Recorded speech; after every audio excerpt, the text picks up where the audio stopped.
Hello, callers. Welcome back to Viva Barca and welcome to another interesting episode where we are going to be discussing on some interesting updates. We start with Nico Gonzalez as the Barcelona's 21-year-old youngster have been offered to Aston Villa, Wolves by super agent Jorge Mendes. We are going to be discussing on that as we progress. Then, secondly, talking about this very bad story as it has been reported that Barcelona have been hit with a 500,000 euro fine by Uefa. What is the reason for that? We are going to be discussing on that as well. So guys, as we get right into the stories in much detail, please do ensure to subscribe to the channel if you haven't. Turn on the post bell notification to always stay notified whenever I post a new video. Consider liking the video and please watch it right up to the very end. With Nico Gonzalez set for another loan exit from FC Barcelona this summer, there are a host of clubs interested in securing his services. As confirmed by the 21-year-old's father in an interview yesterday, FC Porto are one of the clubs keen on signing Nico, while clubs in Spain and England are also keen. As far as La Liga is concerned, clubs such as Real Betis, Valencia, and Villarreal are looking at the young midfielder as an option. Now, Mundo Deportivo is reporting that Nico's agent Jorge Mendes has even offered his services to Premier League clubs Aston Villa and Wolverhampton Wanderers. The 21-year-old Masia graduate spent the last campaign out on loan at Valencia but endured an injury-riddled season. Even then, he did show some signs of his talent and quality. However, there is no space for Nico in Xavi's plans at Barcelona currently, thanks to the arrival of Ilkay Gundogan and the impending signing of Oriol Romeo. As such, the Spanish midfielder will be shipped out on loan yet again, even though his desire is to succeed at Barca. Recent reports even suggested that Girona are trying to convince Nico to join them, but he's leaning towards Porto. But a move to the Premier League could also be on the cards, with Jorge Mendes offering up his services to both Aston Villa and Wolverhampton Wanderers. The latter have shown an interest in the Barcelona starlet for a while, and with Ruben Neves leaving, there could be a vacancy that Nico can fill, with the Blaugrana looking to clear out some of the unwanted players from their squad at the earliest. Nico's exit could materialize very soon. The only thing that remains to be decided is where he ends up next season.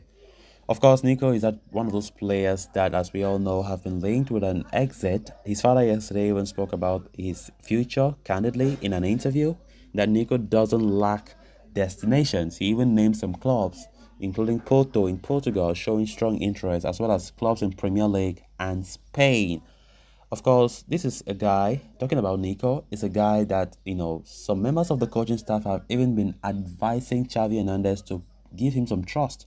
Now that we are looking to a DM, and Xavi knows very well, more than anyone, that Barca are going through a lot financially. But I don't know why Xavi, for me, I think he still lacks that spark of those managers that can bring up young players to be world class. I don't know if Xavi is scared of failure so much, and that is the first thing for downfall as a manager. He needs to trust some of these young stars. The likes of Pep Guardiola, there are some top clubs, top coaches like Eric Ten Hag, for example. Those are players, Ronald Koeman himself, who left Barca before Xavi came in. Those are some of the managers that they trust young players, and they have made a lot of top superstars from very young age, from academies. And Xavi, from what I've seen, have never, so far, you can never say this player have really been a top class because of Xavi's influence. Ronald Koeman was the one who brought in Gavi, Nico, and certain players, Pedri. But Xavi is still scared. I think Nico is somebody that, for me, if Xavi can give him the trust to play in that role, he's a DM by trade. He's a DM. And reports have been saying that new sporting director Deco have been of the idea that Xavi can even try using Nico at least as a DM. Let's just do a try and see. This is a guy who has quality. He was integrated for a reason. But from the look of things, Xavi have been pushing the player to leave. That he doesn't have him in his plans. For me, I don't see that as making any sense for a club to still spend on a 31-year-old Oro Romeo over Nico Gonzalez. Like, who does that? Honestly, it makes me feel a type when I keep talking about these transfer stories and Javi insisting that he wants a new DM. And by the way, the new DM is not even players in their 20s, by the way. They are players in 30s. Before even Oro Romeo was linked, we're talking about Marcelo Brozovic some months back, in a player for 32 or 33 years old. All those things for me makes no sense. While looking for a long-term solution, start giving players who are very young some trust that they can do it, and I believe they will. But Xavi is scared of failure, and that's where the problem lies. Then moving on to the next story of discussion. In an official statement released, Uefa have confirmed that they have imposed a fine of €500,000 on FC Barcelona in relation to wrongful declaration of profits during the 2022 financial year. They said FC Barcelona was imposed a fine of €500,000 for wrongly reporting in the financial year 2022 profit on disposal of intangible assets other than player transfers, which are not relevant income under the regulations, the statement from UEFA rates. The fine was issued by the governing bodies, the first chamber of the UEFA Club Financial Control Committee, the CFCB, on the La Liga champions for an erroneous declaration of profit in the previous financial year. UEFA confirmed the decisions of the chamber earlier today after concluding the evaluation of the break-even requirements that covers the financial year 2019, 2020, 2021, and 2022.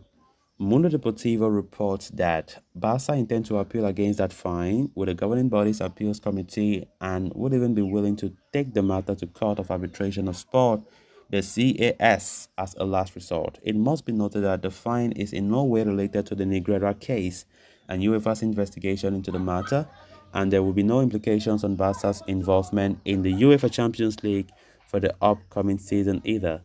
So guys, with that, we have come to an end of this episode. Thanks a lot for watching. Until next time, bye bye.